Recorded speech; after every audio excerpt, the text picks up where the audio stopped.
दादगाली हालामा भुटान हादोरजों नांजाबनाय मोनसे हालाम आरो बे दादगाली ओनसोलाव बा हाथिजार प्राइमारियाव बा हाथिजार VCDCआव 33टा गामि दङ। बे 33टा गामिनि प्राय माने 1200सो स्टुडेन्टआ दिनै डिप्राइभ जानानै दङ सोलोंथाइनि मोन्थाइनिफ्राय, जायनि जाहोनाव दिनै जोङो इडुकेसनेलि बे हालामाव जौगानो हायाखै। मानोना दादगारिनिफ्राय सान्तिपुरसिम प्राय 16निफ्राय 18 किल'मिटार डिस्टेन्स दङ जानथाया, आरो एफा गोजानाव थांनानै जोंनि फरायसा फरायसुलिया मैदेरनि जेंना बायदिसिनानि जेंना फैयो बेवहाय।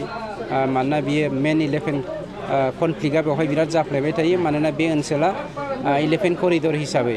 बेनिखायनो बेवहाय गोनांथि जानायखाय गभर्नमेन्ट अफ आसामा बिथां मानव गेदेर हिमन्त बिश्व शर्मानि दैदेननायावहाय दिनै मोनफ्रोमबो 5 किल'मिटारनि जानथायावहाय मोनफा हाइ स्कुल बानायनायनि बेबस्थाखौ जेराव लाखादों।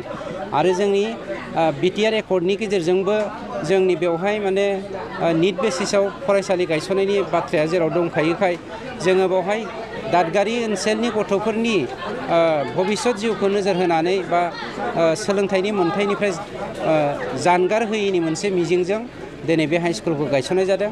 आरो दिनैनि बे हाइ स्कुलावहाय गोदान हादानब्लाबो 45सा स्टुडेन्टफोर दङ। खोब मोजां स्टुडेन्ट, बिसोरो गुबुन स्कुलाव फरायोमोन, खिन्थु दिनै बेवहाय खाबु मोननायखाय बे खाबुखौ बिथांमोना इन्जय खालामबाय। आरो आं सानो जोंनि फिथाइया, जोंनि मिजिंआ, जोंनि हास्थायनाया खोब गोख्रैनो जाफुंनो थांगोन। फोरोंगिरिनि जेंनाया जथेस्थ' जादों, मानोना बेफोरबायदि सेक्रिफाइस खालामनाया दिनैनि दिनाव बहुद खम। अब्लाबो दादगारि हालामनि बेनि खाथि खालानि रायजो राजाफ्रा नाजानाय, खावलायनाय, हास्थायनाय बायदियै बे हालामनिनो जोंनि फिसाफोरखौ जौगाहोनायनि थांखिजों गोबां फोरोंगिरिफ्राबो सेक्रिफाइस खालामदों। मोननाय मोनैया उनावहाय नर्म्स बायदि गोग्लैया बिथांमोननि खोन्थासै, खिन्थु जोंनि बेवहाय नर्म्सनि जेंना गैया। गासैबो मानसियानो बेवहाय मास्टार डिग्रि हल्डार गोजा, गतिके जेंना जानाय नङा जोंनि बेवहाय। आरो स्कुला खोब गोख्रैनो गभर्नमेन्ट अफ आसामनि थांखि बायदियै, जोंनि एकर्डनि दफाफोर बायदियै प्रभिन्सियेलाइज जागोन, जों बेखौ नेनानै दङ। आंनि गिबियावनो आंनि गोसो गोरबोनिफ्राय खुलुमबाय।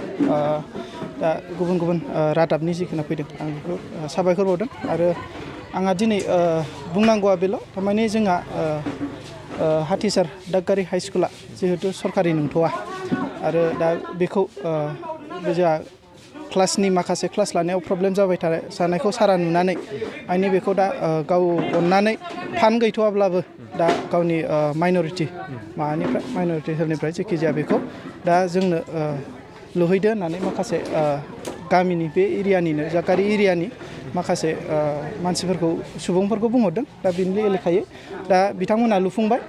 दिनै दा बे लुफुंनाय न'खौनो दिनै EM सार जोंना रन्जित सारखौ दिनै लेंहरनानै दिनै जोंहा गोदान न'खौ बेखेवनाय जादों। आरो दा जोंहा स्कुलनि बेलायाव दा प्रब्लेमा गैया नङा, दङ, अनेकथा दङ। थारमाने प्रब्लेमाथ' जाहैबाय मा, जोंहा क्लासरुमनि माखासे प्रब्लेम। आरो दा माबा हिसाबै जिहेथु दानि भेन्सार हिसाबै आरोखि ना, आंनि लाइननि बेबस्था गैथ'वा। दा ओरै गथ'फ्रा क्लास लानाय समाव एखमबानि समाव गरमजों माने उदै सानाय मा सानाय बेफोरबायदि अनेकथा प्रब्लेम जायो आरोखि। दा बेबायदि जाया नङा जाबाय थायो। दा बेफोरखौ लासै लासै प्रब्लेमा सल्भ जालांगोन।